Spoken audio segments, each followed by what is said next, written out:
নদিয়ার মাঝদিয়ায় রয়েছে এশিয়ার দ্বিতীয় বৃহত্তম শিবলিঙ্গ। এই শিবলিঙ্গের ইতিহাস জানতে হলে আজকের ভিডিওটি তোমাদের দেখতে হবে। এই মন্দিরে আসতে হলে এই বাঁশের ব্রিজ করেই কিন্তু আসতে হবে। এই বাঁশের ব্রিজ কিন্তু শুধুমাত্র রয়েছে শিবনিবাস। মেলা চলছে ভীম একাদশীর উপলক্ষে। তো বন্ধুরা, পুরো তোমাদেরকে ঘুরিয়ে দেখাবো, তোমরা সম্পূর্ণ ভিডিওটি দেখো। তোমরা জানতে পারবে যে কেন রাজা দুটো শিবলিঙ্গ বানিয়েছে, কেন সব কিছু কিন্তু আজকের এই ভিডিওতে থাকবে, যেটা আমিও এতদিন জানতাম না, কিন্তু আজকে কিন্তু শিবনিবাস এসে আমি জানতে পারলাম। সেটাই কিন্তু আজকের এই ভিডিওর মাধ্যমে আমি তুলে ধরেছি। এই শিবলিঙ্গের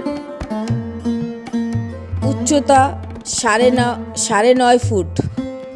এখানে একটা শিবলিঙ্গ রয়েছে, বড় শিবলিঙ্গ, এশিয়ার বৃহত্তম 9.5 ফুট, এবং তার পাশে কিন্তু আরেকটি শিবলিঙ্গ করা হয়েছে, সেটি হলো 7.5 ফুট। এই যে এটা হলো 7.5 ফুট। তো দুটো শিবলিঙ্গ করা হয়েছে এই শিবনিবাসে। তো কেন করা হয়েছে জানতে হলে পুরো ভিডিওটি কিন্তু তোমাদের দেখতে হবে। পাশাপাশি কিন্তু দুটো শিবলিঙ্গ রয়েছে, দুটো মন্দির রয়েছে।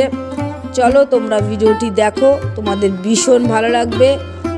এখানে তোমরা পুজো দিতে আসলে কিন্তু পেয়ে যাবে ডালার দোকান রয়েছে, অনেক অনেক কম দামে বেশি দামের ডালা তোমরা পেয়ে যাবে। এখানে রয়েছে বড় ল্যাংচা 10 টাকার থেকে ধরে 20 টাকার, সব রকম কিন্তু রয়েছে। চলো দেখতে থাকো। নমস্কার বন্ধুরা, সবাই কেমন আছো? আশা করছি সবাই ভীষণ ভালো আছো। তো আমিও ভালো আছি। আবারও একটা নতুন ভিডিওতে তোমাদের সবাইকে জানাই অনেক অনেক ভালোবাসা। আজ আমি চলে এলাম মাঝদিয়া শিবনিবাস, আজ চলে এসেছি। তো এখানে আছে এশিয়ার দ্বিতীয় বৃহত্তম শিব মন্দির। পুরো তোমাদেরকে ঘুরিয়ে দেখাবো। ভীম একাদশী উপলক্ষে কিন্তু এখানে মেলা হচ্ছে। এই মেলা কতদিন থাকবে এবং এখানে কিভাবে আসবে সমস্ত কিছু কিন্তু আজকের এই ভিডিওটা থাকতে হবে। আর জানতে হলে সব কিছু পুরো ভিডিওটা তোমাদের দেখতে হবে। আর এখানে কিন্তু রয়েছে বাঁশের ব্রিজ। এখানে আসলে এই মন্দিরে বাঁশের ব্রিজে করে আসতে হবে। দেখো বন্ধুরা, বাঁশের ব্রিজ রয়েছে। আর বাঁশের ব্রিজে কিন্তু ছোটোবেলা উঠতে আমার ভীষণ ভয় করতো। আর এইখানে আমি অনেকবার এসেছি, আমার পিসির বাড়ির কাছে যেহেতু, তো পিসির সঙ্গে ঠাকুমার সাথে আমি আজকে এসেছি। তো আজকে পিসি আর ঠাকুমার কথা আমার খুব মনে পড়ছে, যেহেতু ওই বাঁশের ব্রিজে আমি এসেছি। তো চলো বন্ধুরা, বেশি কথা বলছি না, পুরো মেলা তোমাদেরকে ঘুরিয়ে দেখাবো। তোমরা সঙ্গে থাকো আর ভিডিওটি দেখতে থাকো। সকাল সকাল রেডি হয়ে চলে এলাম হালিশহর স্টেশনে। টিকিট কাটার পরই 1 নম্বর প্ল্যাটফর্মে ঢুকে পড়ল গেদে লোকাল। ট্রেনে উঠে পড়লাম। এবার আমি যাচ্ছি মাঝদিয়া। কিভাবে যাচ্ছি তোমাদেরকে একটু দেখিয়ে দিচ্ছি। তোমরা যারা যাবে তাহলে তোমাদেরও কিন্তু অনেক সহজ হবে। চলো দেখতে থাকো তোমরা ভিডিওটি, তোমাদের আশা করছি ভীষণ ভালো লাগবে। প্রাকৃতিক সুন্দর পরিবেশ দেখতে দেখতে আমি চলে এলাম মাঝদিয়া। মাঝদিয়ার স্টেশনটি খুবই সুন্দর, খুব সুন্দর। তো এই যে দেখো বন্ধুরা, আমি কিন্তু এখন 1 নম্বর প্ল্যাটফর্মে আছি। তো এবার আমি 1 নম্বর প্ল্যাটফর্ম থেকে আমি কিভাবে যাচ্ছি শিবনিবাস তোমরা দেখে নাও বন্ধুরা, তোমাদের ভীষণ ভালো লাগবে। 1 নম্বর প্ল্যাটফর্ম দিয়ে নেমে আমি বাইরে বেরোচ্ছি। একটু বাইরে বেরোলেই এখানে রয়েছে অটো স্ট্যান্ড। তোমরা বলবে যে শিবনিবাস যাব, তাহলে কিন্তু তোমরা এই অটো করে শিবনিবাস চলে যেতে পারবে। তো অটো ভাড়া 15 টাকা। আমি কিন্তু অটোতে উঠে পড়লাম। কি সুন্দর রাস্তা, তোমরা একবার দেখো বন্ধুরা, তোমাদের ভীষণ ভালো লাগবে। এত সুন্দর রাস্তা, দুপাশে রয়েছে গাছ, তার মাঝখানে কিন্তু রয়েছে রাস্তা। সুন্দর প্রাকৃতিক পরিবেশ দেখতে দেখতে আমি যাচ্ছি শিবনিবাস। আর তোমরা কে কে শিবনিবাস এসছো অবশ্যই কিন্তু কমেন্টে জানাবে। এই যে দেখো বন্ধুরা, এখানে রয়েছে ব্রিজ, আর ব্রিজের ওপর দিয়ে আছি। ব্রিজের পরিবেশটা কিন্তু অসাধারণ সুন্দর। দেখতে থাকো তোমরা বন্ধুরা। কিভাবে স্টেশন থেকে আসতে হবে মাঝদিয়া আমি তোমাদেরকে দেখিয়ে দিলাম। তোমরা ভিডিওটি স্কিপ করো না, তাহলে কিন্তু তোমরা কিছুই বুঝতে পারবে না। তো আমি কিন্তু চলে আসলাম, যেহেতু এখন মেলা চলছে, মানে আর যাচ্ছে না, এখানেই নামিয়ে দিলেন। তো সে সামনে রয়েছে একটা কালী মন্দির, তো এই কালী মন্দিরের সামনে কিন্তু নামিয়ে দেওয়া হলো। এবার আমি হেঁটে হেঁটে যাচ্ছি। দেখো বন্ধুরা, আমি কিন্তু হেঁটে হেঁটে চলে এসেছি ঘাটে। এবার ঘাট পার হয়েই কিন্তু যেতে হবে মন্দিরে। তো এখানে কিন্তু রয়েছে টোটো রয়েছে কিন্তু। তো তোমরা যদি এখানে আসো, আবার কিন্তু স্টেশনে যাওয়ার সময় কিন্তু তোমরা টোটো পেয়ে যাবে। তো এবার আমি ওপারে যাব, তার জন্য কিন্তু আমি এবার টিকিট কেটে নেব। আর ওপারে যেতে ভাড়া পড়বে 3 টাকা।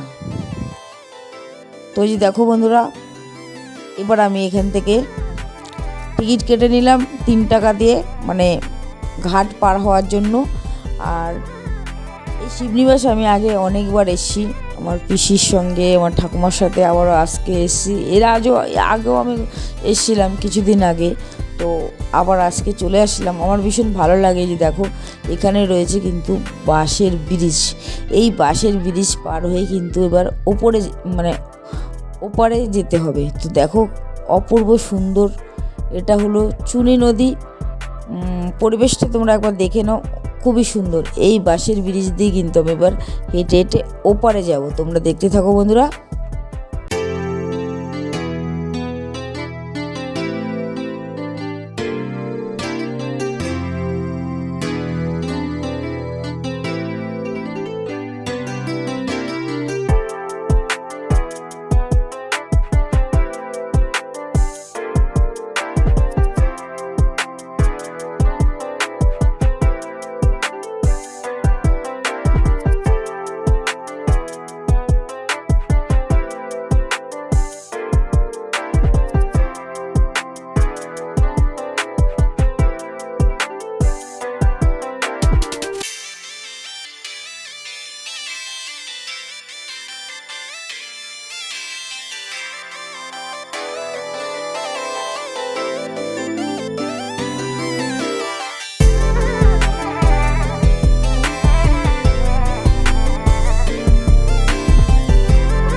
মেলা শুরুতেই কিন্তু বসেছে দোকান,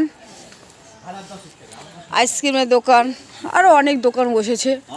তো এবার আমি যাচ্ছি একদম, এই দেখো দোকানপাট বসে গেছে। মন্দিরে ঢুকতেই ডান দিকে রয়েছে পার্ক খোলা হয় সকাল 10টা থেকে 5টা। তো পার্কের পরিবেশটা একটু তোমাদেরকে দেখিয়ে দিচ্ছি, মানে সামনে থেকে। ভেতরে আর গেলাম না। এই যে দেখো, এখান থেকে টিকিট কেটে তারপরেই কিন্তু পার্কের ভেতরে যেতে হয়। পার্কে প্রবেশ মূল্য 30 টাকা। এখানে জল পাওয়া যাচ্ছে, আর অনেক কিছু পাওয়া যাচ্ছে। খাবার নিয়ে ভেতরে ঢোকা যায়। তো পার্কটি খুবই সুন্দর। এই দেখো, এখানে কিন্তু দুধ, গঙ্গার জল বিক্রি হচ্ছে। এই দেখো, এখানে আকন্দ ফুলের মালা বিক্রি হচ্ছে।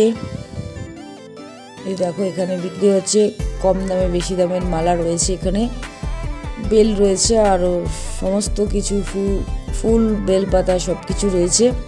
মানে মেলায় ঢুকতে কিন্তু রয়েছে এখানে। আর এখানে কিন্তু দোকান বসেছে। তো রান্না হচ্ছে এখন। এই দেখো, জিলাপি ভেজে রেখে দিয়েছে। আর জিলাপি খেতে বেশ ভালো লাগে, আর মেলাতেই কিন্তু জিলাপি ওঠে। এই দেখো, জিলাপি ভাজছেও। আর এখন বাজে সকাল 11টা বাজে। তো আজকে আমি এসছি সোমবারের দিন আমি এসছি। তো এখন আমি আগে যাব, বড় মন্দিরে ঢুকবো, তোমাদেরকে ঘুরিয়ে দেখাবো, তোমরা দেখতে থাকো বন্ধুরা। এখানে রয়েছে অনেক বড় বড় মিষ্টি রয়েছে, মিষ্টির অনেক বিভিন্ন দাম রয়েছে এখানে। এই মেলা কতদিন থাকবে তোমরা একবার শুনে নাও, শিব পুজো পর্যন্ত কিন্তু এই মেলা থাকবে। তোমরা একবার আসতে পারো, এখানে ভীষণ ভালো লাগবে।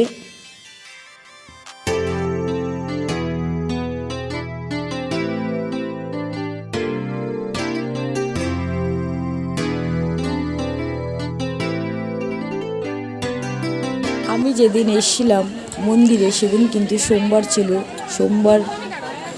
সোমবারের জন্যই কিন্তু খুব ভিড় হয়েছে। তো এবার আমি বড় মন্দিরে প্রবেশ করলাম, তোমরা দেখতে থাকো বন্ধুরা, তোমাদের ভীষণ ভালো লাগবে। ভেতরে ঢুকে পড়লাম আমি। তোমরা যদি এখানে এসে যদি পুজো দাও তাহলে কিন্তু এই মন্দিরের সামনে কিন্তু অনেক ডালার দোকান রয়েছে, তোমরা ডালা কিনে এখানে পুজো দিতে পারবে। এখানে রয়েছে পুরোহিতের মুখে আমরা সব কিছু শুনে নেব। তোমরা ভিডিওটি দেখো বন্ধুরা, তোমাদের ভীষণ ভালো লাগবে, অনেক কিছু জানতে পারবে আজকের এই ভিডিওতে। তোমরা ভিডিওটি দেখতে থাকো।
রাজা ছিলেন তো নদিয়া, উনি যখনই শুনলেন যে বর্গী হাঙ্গামা হচ্ছে এবং নদিয়াতেও আসতে পারেন, তখন উনি এই প্রখ্যাত গ্রামে পালিয়ে এলেন ওনার ফ্যামিলি রক্ষা করার জন্য।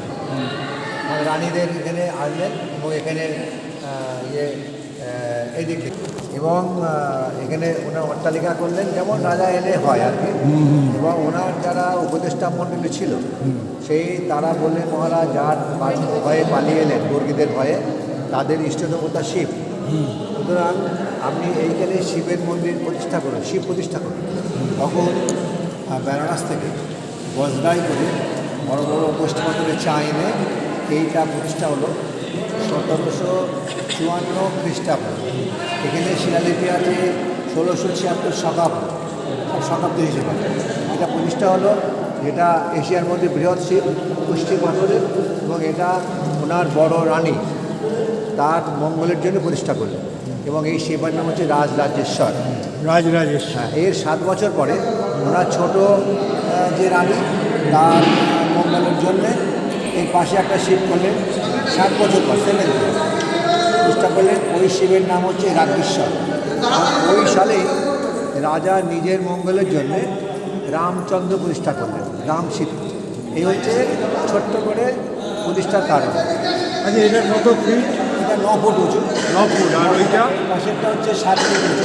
আর যেটা রাম মন্দির, তো বিরাট গেলে বুঝতে পারবেন। আর রাম মন্দিরটা? রাম মন্দির রাম সীতা মন্দির, কেমন হয় রাম সীতা, রামজি বসে আছেন, সীতামা দণ্ডমান। এখানে ধাম থেকে জল কাঁধে নিয়ে আসে, একটা সম্মানে ভিড় হয়। আচ্ছা, এখানে আপনাদের নীল ষষ্ঠী সবই এখানে হয়। সব হয়, শিবের হয়, গাজন হয়, সবই হয়। আর 12 মাসে 13 বার। 12 মাসে 13 বার। উনি কি আজকে মনস্কামনা? আমরা একটা ভাঙাসা করি। মানে মনস্কামনা। দিদি, আপনি কোথা থেকে আসছেন? আবার এবং সবসময় আসবো, বাবা পাশে থাকবে। বাবা তো থাকবে। আমাদের কাছে সবসময় আমি বাবার কাছেই আসি, সব কিছুতে বাবা বলে। যাক, আপনাকে বলার জন্য ধন্যবাদ। আপনার নামটা? আমার নাম ত্রিনা ঘোষ। এতক্ষণ বড় মন্দিরে ছিলাম, তো এবার আমি চলে যাচ্ছি বড় মন্দিরের সামনেই রয়েছে রাম সীতার মন্দির। চলো বন্ধুরা তোমাদেরকে ঘুরিয়ে দেখাবো, তোমরা দেখতে থাকো। এই দেখো বন্ধুরা, এখানে রয়েছে সিঁড়ি, এই সিঁড়ি দিয়ে কিন্তু এবার আমি উপরে উঠে পড়লাম। আর এখানে কিন্তু রয়েছে রাম সীতার মন্দির। চলো তোমরা দেখে নাও, তোমাদের ভীষণ ভালো লাগবে। আর এখানে এই বোর্ডের মধ্যে কিন্তু সব কিছু লেখা রয়েছে, এই মন্দির কখন খোলা হয় কখন বন্ধ থাকে সমস্ত কিছু কিন্তু বোর্ডে লেখা রয়েছে। এখানে যদি তোমরা পুজো দিতে চাও তাহলে কিন্তু পাশেই রয়েছে ডালা কিনে নিয়ে এসে তোমরা এখানে পুজো দিতে পারবে। দেখো তোমাদেরকে দেখাচ্ছি, রয়েছে একটা বড় ঝাড়বাতি। এই দেখো আমি কিন্তু এবার রাম সীতার মন্দির ঘুরে এবার আমি চলে আসলাম। এই মন্দিরের সামনে কিন্তু রয়েছে ডালার দোকান, এবং এই ডালার দোকানের পেছনে রয়েছে আরেকটি মন্দির, শিব মন্দির। আর ফার্স্ট তোমাদেরকে দেখালাম বড় শিব মন্দির, এবার আমি চলে আসলাম তার পাশেই রয়েছে আরেকটি শিব মন্দির। তো চলো এবার তোমাদেরকে এই শিব মন্দির ঘুরিয়ে দেখাবো, তোমরা দেখতে থাকো।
এতক্ষণ তোমাদেরকে পুরো মন্দির তোমাদেরকে ঘুরিয়ে দেখালাম, এবার কিন্তু এখানে কিন্তু মেলা বসেছে। চলো বন্ধুরা তোমাদেরকে পুরো মেলা ঘুরিয়ে দেখাবো, তোমরা দেখতে থাকো। আবারও বলছি, তোমরা কে কে এই শিবনিবাস এসছো অবশ্যই কিন্তু কমেন্টে জানিও। চলো বন্ধুরা তোমাদেরকে এবার মেলা ঘুরিয়ে দেখাচ্ছি। দেখো এই মেলায় বসেছে কাপ প্লেটের দোকান, তোমাদেরকে দেখাচ্ছি যে দেখো এখানে রয়েছে কিন্তু অনেক বাচ্চাদের খেলনার দোকান বসেছে। আর তার পাশে কিন্তু রয়েছে অনেক সুন্দর সুন্দর ব্যাগের দোকান, বিভিন্ন দামে এখানে ব্যাগ পাওয়া যাচ্ছে। তো পুরো তোমাদেরকে ঘুরিয়ে দেখাচ্ছি, তোমরা দেখতে থাকো বন্ধুরা। বিশাল বড় জায়গা নিয়ে কিন্তু মেলা হচ্ছে, শিবনিবাসের মেলা। চলো দেখতে থাকো তোমরা।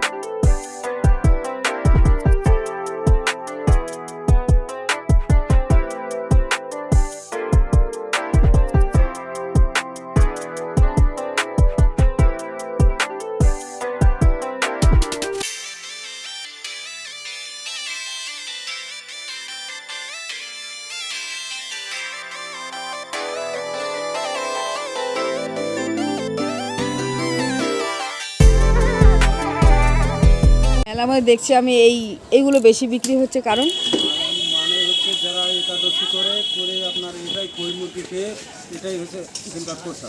ও আচ্ছা, বাবার মাথায় জল ঢেলে কৈমুখী।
অনেক দোকান বসেছে। তো এবার আমি চলে এসেছি চশমার দোকানে। এখান থেকে আমি এই চশমাটা নিয়ে নিলাম।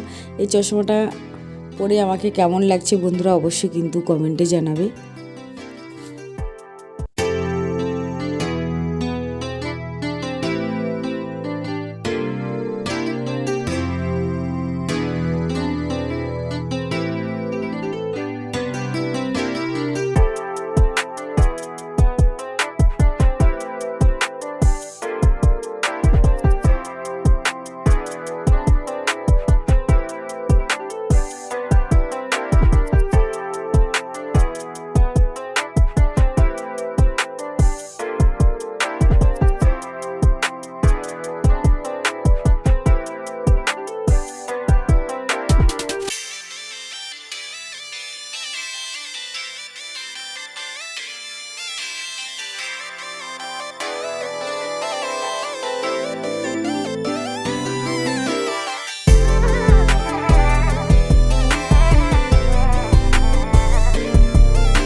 মেলা তোমাদেরকে দেখালাম এবং মন্দির ঘুরে দেখালাম। তোমাদের কেমন লাগলো বন্ধুরা অবশ্যই কিন্তু কমেন্টে জানিও।